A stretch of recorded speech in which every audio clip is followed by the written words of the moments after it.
নমস্কার বন্ধুরা, আবারও চলে এলাম। আপনারা দেখছেন শেফ সঞ্জীবের রান্নাঘর। সহজ সিম্পল ইনগ্রিডিয়েন্টে কী করে একটা ছোট্ট রেসিপি বানানো যায়, তো তারই প্রচেষ্টা করছি।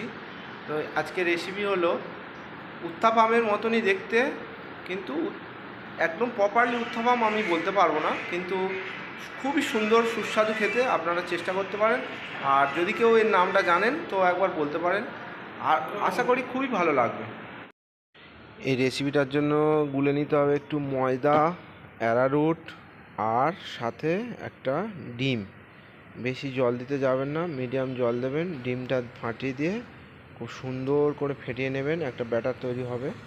দেখুন আমি কীভাবে তৈরি করছি। খুব সুন্দর করে ডিমটাকে ফাটিয়ে নিয়ে ময়দাটা নিয়ে এর সাথে একটু জল অ্যাড করে ভালো করে ফাটাবেন। ফাটালে দেখবেন একদম লিকুইড মতন হয়ে গিয়েছে। যদি একটু জল কম হয় আপনারা দেবেন, অসুবিধা নেই। একটু লবণ দিলেন, এরপরে কুচি পেঁয়াজ, লঙ্কা, টমেটো, ধনেপাতা যা কিছু আছে সব দিয়ে দেবেন।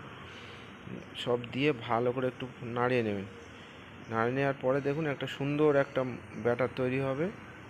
খুব বেশি পাতলা নয়, আবার খুব মোটাও। প্যানটাকে সুন্দর করে গরম করে নেবেন। এবার ব্যাটারটা একটু দিয়ে দেবেন, দিয়ে একটু ওই পেঁয়াজ টমেটোগুলো খেলিয়ে নিয়ে আস্তে করে সে যেমন ডিম ভাজে ঠিক তেমনটি করে চারিদিকে ঘুরিয়ে নেবেন। সুন্দর করে নিয়ে একটু চাপাটা দিয়ে দেবেন, দিলে দেখবেন একদম রেডি হয়ে গেছে। উল্টে দেবেন, তলাটা একটু ভাজা ভাজা হয়ে যাবে। এত সুন্দর স্বাদ আপনারা ভাবতে পারবেন না। আমি কিভাবে বানাচ্ছি দেখুন। এই হ্যাঁ, দেখছেন তো, এইভাবেই বানাতে হবে। খুবই সুস্বাদু। বাড়িতে কিছু নেই, হঠাৎ করে বাচ্চারা বায়না করছে একটা নতুন কিছু বানিয়ে দাও, তো অল্প জিনিস দিয়ে চটপট একটা রেসিপি বানিয়ে দিতে পারেন। এতটাই সুস্বাদু যে আপনার বাচ্চা বারবার বলবে এটাকে বানিয়ে দাও, বানিয়ে দিন। ঠিক আছে, দেখুন খুব ভালো লাগবে, চেষ্টা করুন। দেখুন বন্ধুরা, প্লেটিংটা করেছি, কেমন দেখতে লাগছে বলবেন।